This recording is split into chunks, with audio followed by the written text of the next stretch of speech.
Hello and welcome. My name is Joe O'Mara. I am the head of aviation finance with KPMG. And on behalf of KPMG and Airline Economics, I'm delighted to be joined by Austin Wiley, who is the CEO of SKY Leasing. Austin, thanks for joining us today. And maybe before we kick off into the meat of the questions, do you want to tell our listeners a little bit about SKY Leasing? Sure. Thanks, Joe. SKY Leasing is an alternative asset manager.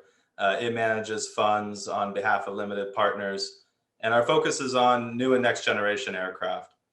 We primarily use the sale and leaseback channel, but we also originate in the secondary market with lessors. And Austin, obviously you're in your X number of iterations between yourself and the SKY Leasing team. And it probably came into this crisis in an interesting fashion where you were creating a new fund. Can I ask you, as you were here, and I should say we're 3 days before Christmas when we're recording this, your customer base, which is probably quite new as you're expanding out this new fund, but you're out there, you're talking to lots of airlines. As you assess the market situation in the current environment, how do you see it?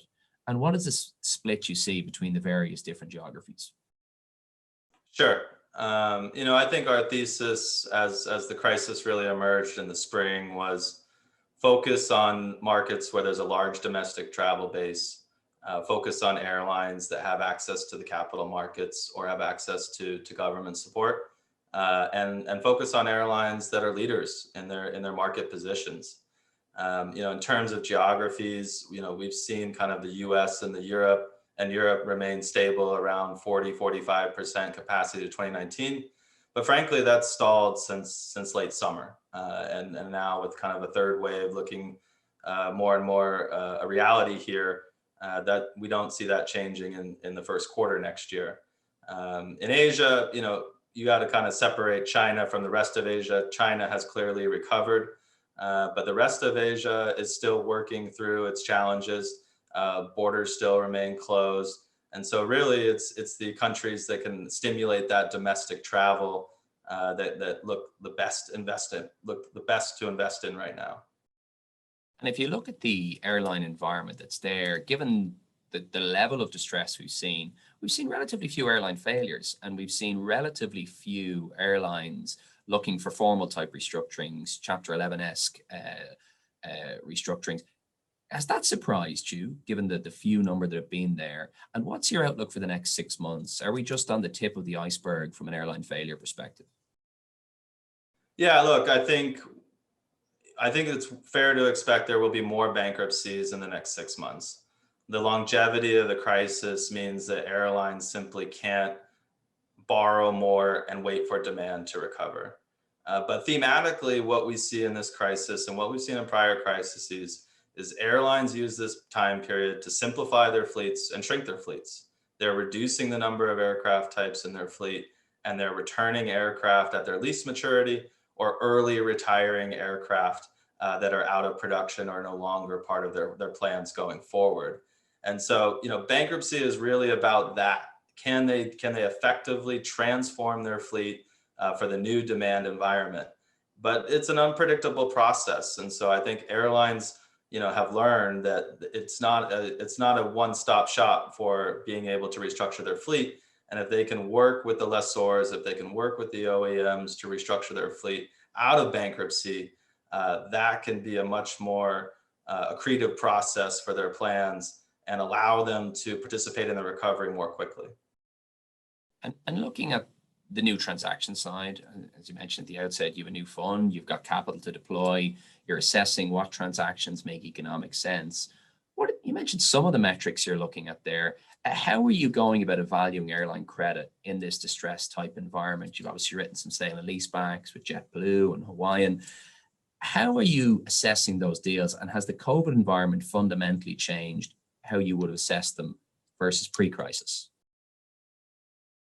Well, I think what we've focused on first and foremost is cash burn, right? And what is their break-even load factor assumption to get to cash neutral? And so we are focused on, that fixed cost element and that variable cost element. And is that achievable? Does the airline have a realistic break-even load factor relative to their runway of current liquidity? And our view is most of the US majors, because of the health of their balance sheets pre-crisis and their ability to leverage assets that they owned, be it tangible or intangible, led us to a strong conviction that they had that liquidity runway and they had the cost management and discipline to be able to weather the longevity of this crisis. Asset selection to us is extremely important. We've focused a lot on acquiring A321neos this year. We think that's the best long-term narrow-body asset type to own, and we feel that if we own the best aircraft type, we're protecting ourselves even in the event that the airline needs to restructure its fleet or ask for a lease deferral. And looking at the debt market side of the house, like there seems to be an awful lot of capital out there circulating. This is a fundamentally different environment than we were post-financial crash. There's a lot of capital sitting on the sidelines. Some of the challenges we're hearing for new transactions really on the debt side. What's your take on the capital markets, which for the unsecured have still remain very, very strong, versus the traditional aviation, the aviation bank market? Yeah, we see both markets coming back. We've been able to tap the bank market for new facilities this quarter, and we see a number of lenders, looking to put money out. So we view that as a positive sign. Certainly, they all have new parameters. They're focused on the new aircraft. They're focused on lower leverage and better structures. So the bank market, I think, is going to come back next year. And in terms of the capital markets, that's coming back as well. When we talk to investors, there's a recognition that because of the liquidity that's in the credit markets today, commercial aviation represents one of the few asset classes where there's relative value to be had. And they understand that they're going to need to participate in that to put money to work in 2021. So I think the capital markets for secured financing, ABS deals where it's a pure financing and not a sale, will happen. It will happen in the first half of the year. And it will come back quicker than people expect. Yeah, that's interesting on ABS, as you say. Obviously, in your previous Sky iteration, you would have had the S-Jets transactions. So a space you've played in before. So do you expect we'll get onto the debt side? There seems to be that appetite. Probably comes back to pricing. How long do you think before we might see equity ABSs come back after that? Yeah, it's difficult to forecast. I think what we've learned in these ABS pools is the composition matters. The quality of the lessees, the quality of the aircraft types, that matters. And structural improvements are helpful. Things to encourage amortization more quickly in the deals are helpful, but they're only helpful so long as the airlines are paying the rent. And so I think investors are not afraid to own assets. But they're going to be more discerning in the assets and the credits that they do own. So it's really incumbent upon the issuers to strike the right balance on portfolio composition and structure, but there certainly is appetite to own equity. And on the OEM side, what's your take on how they've managed so far during the crisis? And maybe looking out more over the medium term, do you see the crisis impacting on OEM interaction and behaviors with lessors, perhaps with an increase of an appreciation of what a lessor can bring to the table? Yeah, I think the OEMs have done all the right things, right? They've reduced production. They've worked with each of the airlines in an unprecedented time, right? To be able to shift the order book like they have for a number of the airlines globally is a tremendous amount of work. And certainly those teams have been working around the clock. And so I think they've done the right things for the industry. I think there is a bifurcation. When we talk to the OEMs, there's a recognition that the next generation narrow body aircraft, they'll probably want to increase production more quickly because they continue to see the demand from the airlines on that front. And on the wide body side, they need to be more cautious and let the supply demand balance come back over time. In terms of the appreciation to the lessors, I agree. I think what you see in downturns is, the lessors do more. They increase their percentage of fundings for deliveries. And, certainly we've seen in the data we've been able to collect, that the lessors have funded north of 50% of the deliveries this year and been a valuable capital provider to both airlines and the OEMs. And keeping with the metal side, you've talked about your focus on next gen. What do you see happening from a retirements perspective? We're likely obviously to see some form of acceleration of retirements, but what's your outlook on what this will drive, and how do you think that's going to feed out and bleed out into the aviation finance sphere? Yeah, I think when we look across, what we expect, it's about 3 to 5,000 aircraft will be retired. And when we observe prior downturns, it's really an acceleration of a technology replacement cycle. So airlines don't need aircraft for growth, but they're looking to replace less maintenance efficient, less fuel efficient aircraft. And what really drives an aircraft to retirement is the engines, right?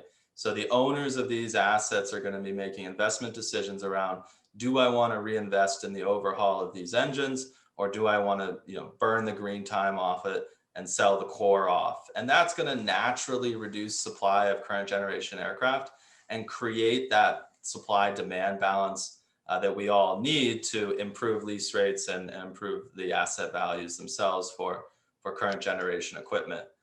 But in our view, the airlines take these moments and these crises, they really want to take the next generation aircraft. And so in our view, they're going to order more aircraft as a result of this crisis, because the capital is there to finance the aircraft, and the fuel efficiency, the maintenance efficiencies, and the customer experience is better on the next generation aircraft. We've talked about the distress within the airline world. Obviously, there's a matter of time before how that feeds into the leasing community. And we talked about that unsecured piece. So the large lessors probably have more liquidity than they've ever had in beefing up their reserves. But there's a cohort that probably wrote some tighter transactions at some juicy values.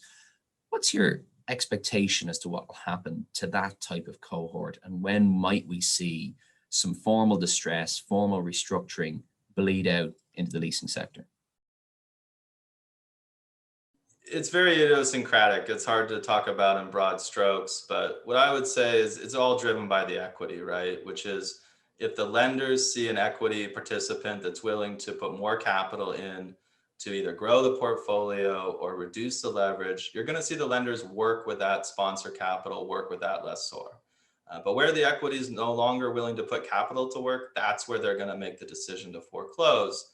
But the lenders also recognize that they are not asset managers. They need the lessor to help manage the airline, manage through the restructuring process. And that's going to spill into 2021, the majority of 2021 in our view. And so, we don't see a massive amount of distress at the lessor level in terms of foreclosures and the sale of assets. But what we do see is a recognition from the equity where, portfolios have not performed, that they're not going to put more capital in. So in effect, they're going to be in a managed runoff of those portfolios over the next 2 to 4 years.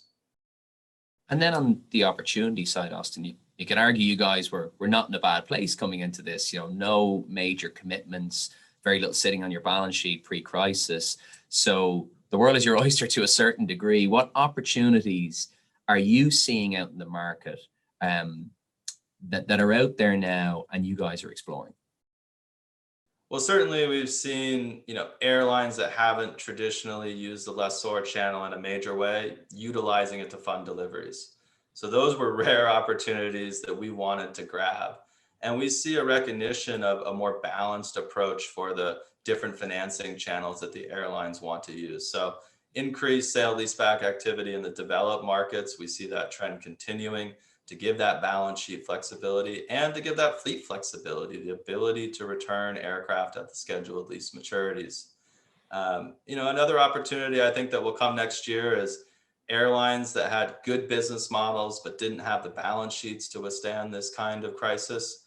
And so we're focused on a number of airlines that we think are going to rebound, have good management teams, have sound value propositions in the markets they're in. And the lessors will continue to focus on providing both capital and fleet solutions to the airlines. And our advantage really is we can have a different conversation with the airlines. We're fortunate we don't have to deal with the restructurings of legacy fleets. And so we're purely providing capital for their go-forward fleet plans. And do you see, perhaps not, in that we've seen a relatively muted amount of M&A. one of the last major M&A deals, you were on the sell side, but there hasn't been a whole lot in the last couple of years. Do you see that changing in the near term? If distress doesn't bleed through on the leasing side, you'd argue it probably won't. But what's your outlook on M&A and consolidation in the space? Yeah, I think you'll see some portfolio trades, but they're not going to be at distress levels when you're talking about, the top 20, 25 lessors. They're all owned by strong parents. They all have strong credit ratings. And so they're not going to sell if the market's not there. They maybe are willing to take a discount to get out of the market if they're no longer happy with the equity returns that they're getting, but they're not going to do it at distress levels. So, I see a scenario where you'll see some lessors shrink. They'll do some portfolio sales. They'll rebalance their portfolio, but large scale M&A with trying to merge management teams and merge operating platforms will continue to be muted. And on the transformative change side, you mentioned there, taking JetBlue as an example of someone that is now tapping the leasing space that probably hadn't before. There's a logical extension to say if there's $140 billion of government support out there, capital's very constrained on the airline side. Well, what's your outlook on where leasing goes from here? Do you see a material uptick in the percentage of leased aircraft? How do you see that playing out? I think the trend will continue upward. It'll probably continue to around 50% in our view. I think there's an increasing relevance for the lessors at the airlines. And it's really the paradigm shift in our view is, you don't need to have your own order book as a lessor to be important to the airlines. The airlines have significant order books. And so, the sale and leaseback has really proven to be a valuable tool for the airlines in this crisis because it's their fastest way to generate liquidity. They're getting 100% financing for these deliveries, and they can match that up with the revenue generation of that asset over the lease term. And so, I think that's really the trend that we see, continuing going forward is the sale and leaseback at the point of delivery from the manufacturer. And do you see more rationale coming in from a pricing perspective on that side? We've been talking for a number of years about the squeezing of lease rate factors. Do you think this is a chance to rationalize, rebalance, bring some maybe sensibility back to the pricing at a wider level within the space? Yeah, we've certainly seen, terms improve, but we've also seen benchmark rates go down, right? And for a lessor, we focus on, what's our spread over cost of funds. And so I think there was an expectation from investors who are on the sidelines today that lease rate factors were going to go back to levels that we saw maybe during the great financial crisis or even back in the 9/11 period, but that simply hasn't happened.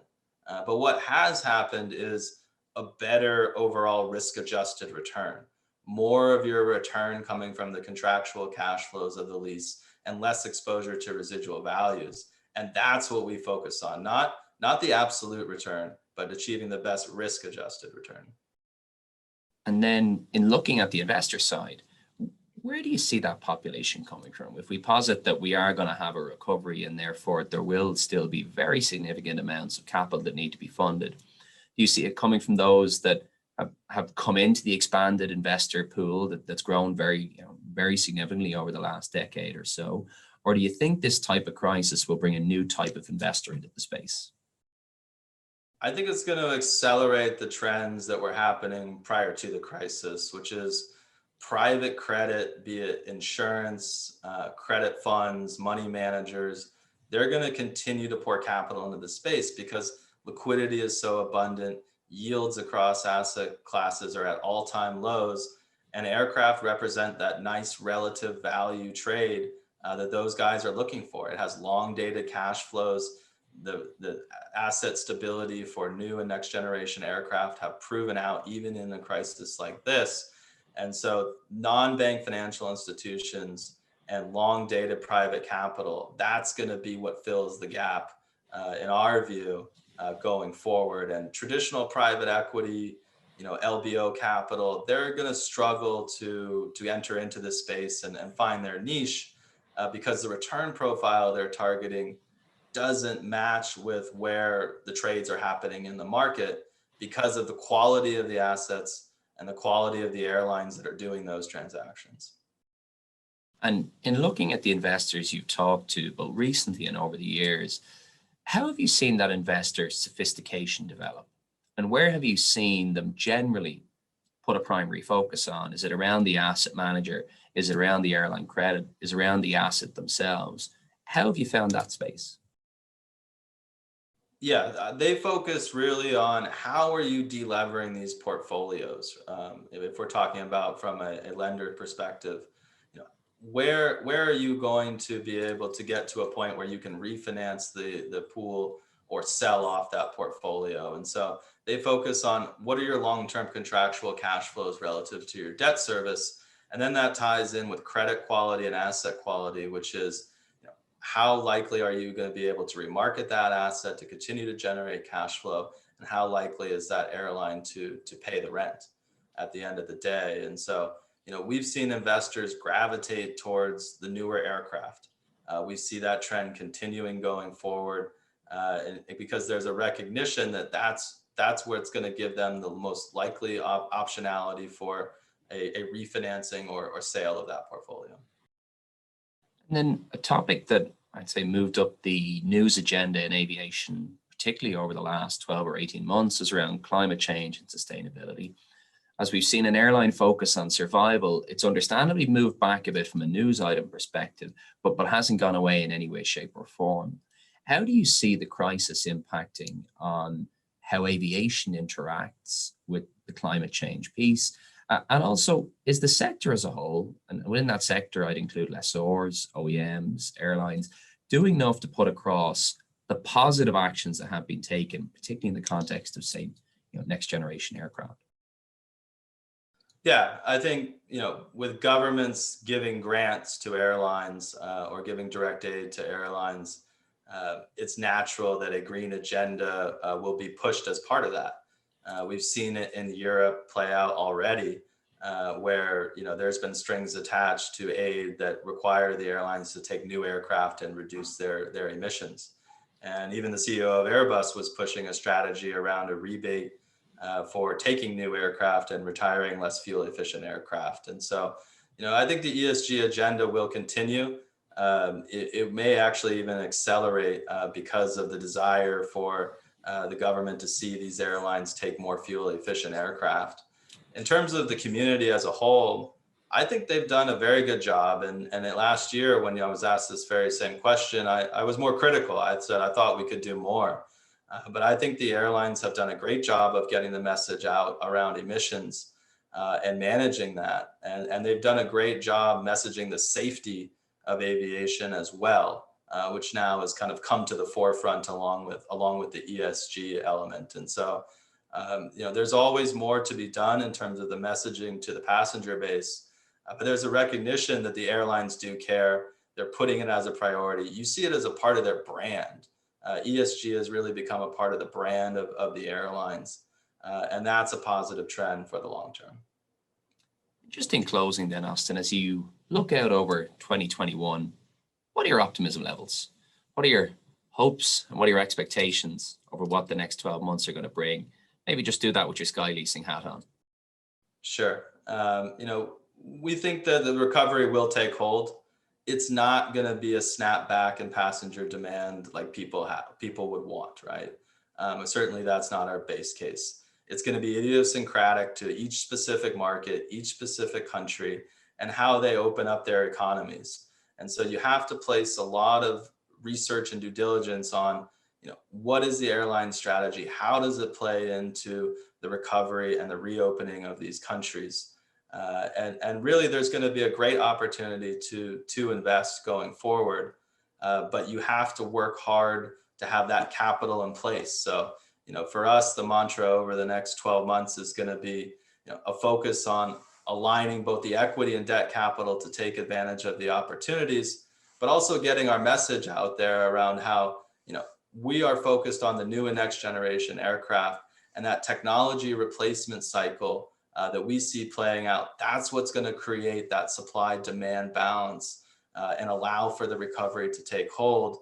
And that's what's going to create the opportunities to deploy dollars as the airlines look to transform their fleets and, as we say, simplify and rationalize their fleets going forward. And so, I'd like to think that the worst is behind us. We're certainly planning for 2021 to be a slower recovery period, and the recovery to not really take hold until 2022. But with that said, I think there's a normalization in the capital markets. There's a normalization in the debt markets. People understand kind of what their new parameters are, and that's going to facilitate a greater volume of transactions next year. Austin, I'd like to thank you for the great insights and wish you and SKY Leasing all the best over 2021. Thanks for chatting to us today. Thanks, Joe. I appreciate it.